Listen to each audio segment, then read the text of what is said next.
everything else seems to be a part of something. It seems to be not enough on its own. David Gilmour is a guitar legend. His work with Pink Floyd created some of the most beautiful and emotional solos in rock history. Fans worship him for his tone, his taste, and his incredible musicianship.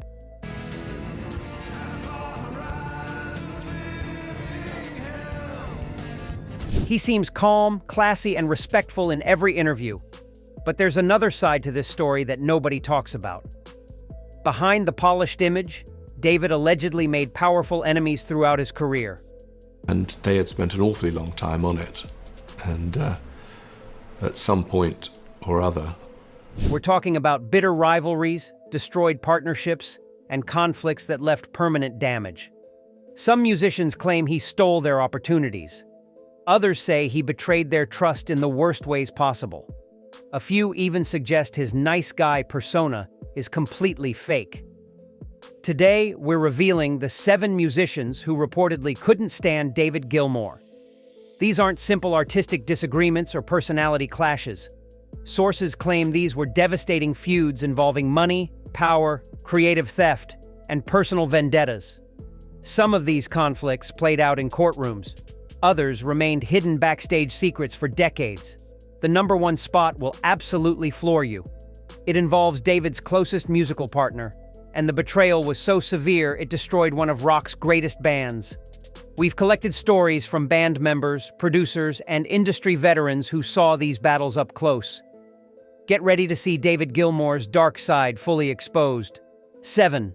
Syd Barrett.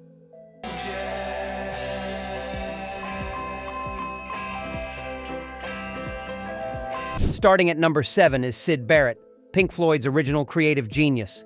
Syd founded the band and wrote their early hits, but mental health issues and drug problems forced him out in 1968.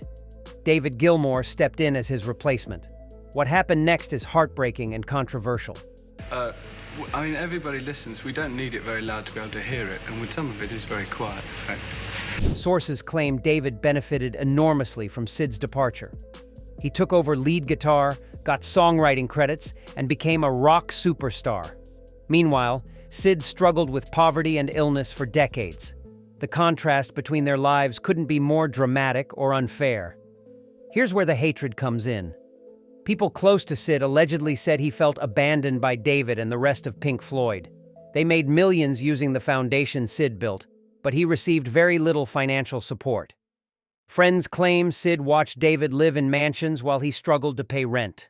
The most painful moment came when Syd unexpectedly visited a Pink Floyd recording session in 1975. Band members barely recognized him because he'd gained weight and shaved his head. Sources say David was uncomfortable and distant during this visit. Syd allegedly left feeling rejected and forgotten by people he once called friends. 6. Richard Wright.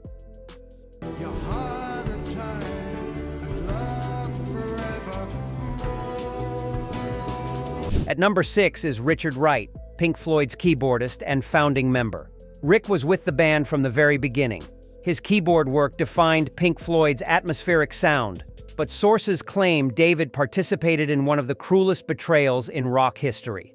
On the last album I came in near the end of the process of making the album. The drama happened during the making of the Wall album in 1979. The band was falling apart under Roger Waters' dictatorship. Roger allegedly wanted to fire Rick for not contributing enough. Here's the shocking part. David reportedly went along with this decision instead of defending his longtime bandmate and friend. Rick was given an ultimatum. He could either leave the band or stay as a hired musician without being an official member. This meant losing his share of profits and his voice in decisions. Sources say Rick felt devastated and humiliated. He'd helped build Pink Floyd for 15 years, and suddenly he was just an employee. What makes David's role in this so controversial is his silence. Insiders claim David could have fought for Rick but chose not to. He allegedly prioritized keeping peace with Roger Waters over protecting his friend. Rick was forced to perform on the Wall tour as a hired gun while his former bandmates became millionaires. Rick rejoined as a full member later, but sources say he never fully forgave David. The trust was broken. Friends claim Rick felt David showed his true colors during that crisis. When it mattered most, David allegedly chose career safety over loyalty and friendship. 5. Roger Waters.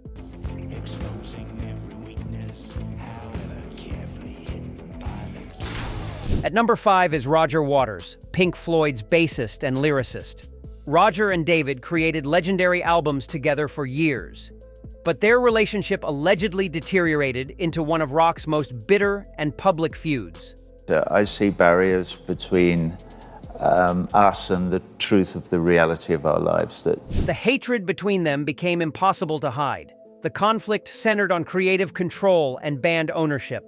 Roger believed he was Pink Floyd's true genius because he wrote most of the lyrics and concepts. David disagreed and fought for equal recognition. Sources claim Roger viewed David as just a guitar player who executed his vision rather than a true creative partner. Things exploded when Roger quit Pink Floyd in 1985.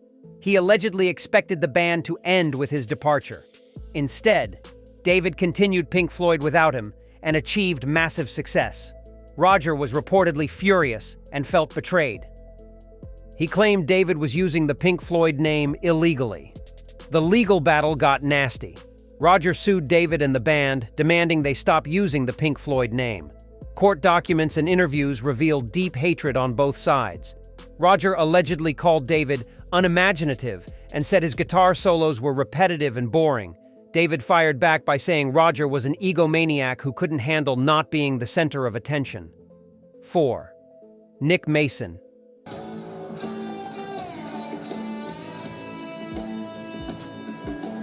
At number 4 is Nick Mason, Pink Floyd's drummer and the only member who played on every album. Nick seems like a nice diplomatic guy who avoided drama, but sources claim he quietly resented David for years. The reason? And of course I don't remember doing it at all.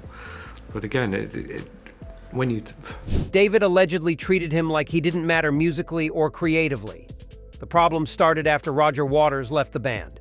David became Pink Floyd's undisputed leader.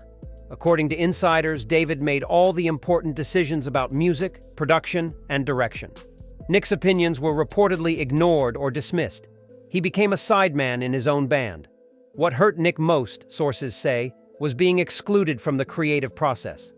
David would write and arrange everything, then tell Nick what to play. There was no collaboration or respect for Nick's ideas. Studio engineers claim Nick looked frustrated and unhappy during recording sessions in the 1990s and 2000s. Financial issues allegedly made things worse. David controlled Pink Floyd's legacy and made the most money from tours and albums. Nick received less, despite being there from the beginning. Friends claim Nick felt undervalued and taken for granted after decades of loyalty. The breaking point came when David essentially retired Pink Floyd without consulting Nick properly.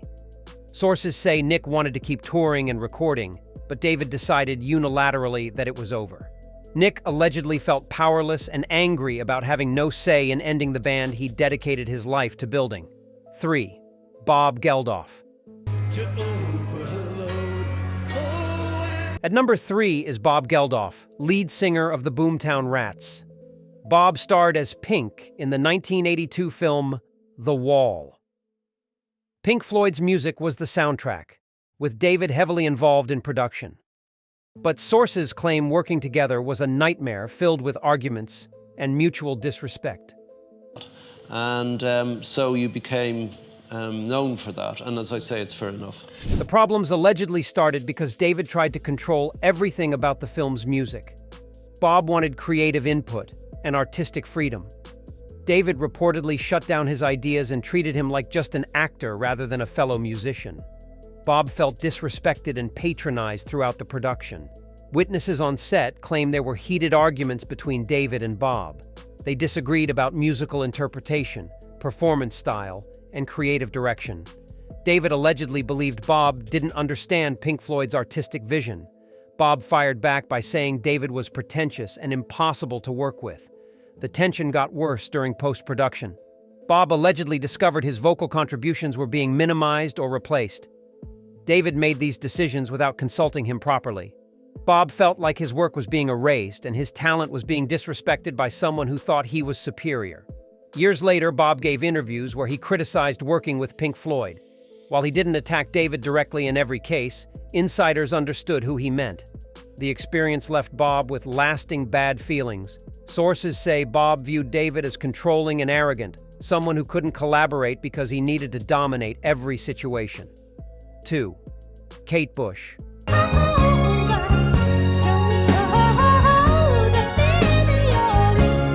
At number 2 is Kate Bush, the visionary British artist. Kate and David worked together in the 1970s and early 1980s. David produced her first demos and early work.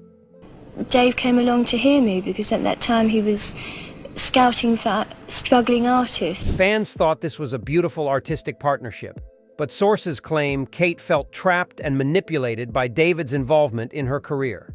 The controversy centers on creative control. Kate was young and inexperienced when David started producing her. According to insiders, David made decisions about her sound, arrangements, and direction without giving Kate full artistic freedom. She allegedly felt like David was shaping her into his vision rather than supporting her own ideas. Things got complicated because of the power dynamic. David was an established superstar, and Kate was just starting out. Sources say she felt pressured to accept his input even when she disagreed. Industry veterans claim David's production style was domineering, and Kate struggled to assert herself against his authority.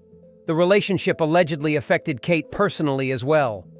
Some sources suggest there were romantic tensions that made the professional situation uncomfortable. Kate reportedly wanted to break free from David's influence, but worried about offending him or damaging her career.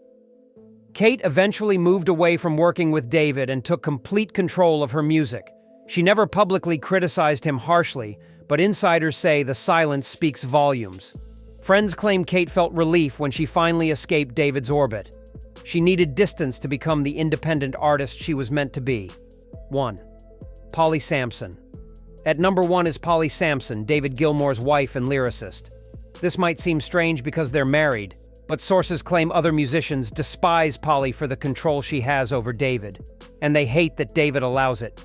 Polly started writing lyrics for David's work and later Pink Floyd albums. But here's the controversy. Musicians who've worked with David claim Polly inserted herself into every creative decision. She allegedly sits in on sessions, approves ideas, and acts like the real boss.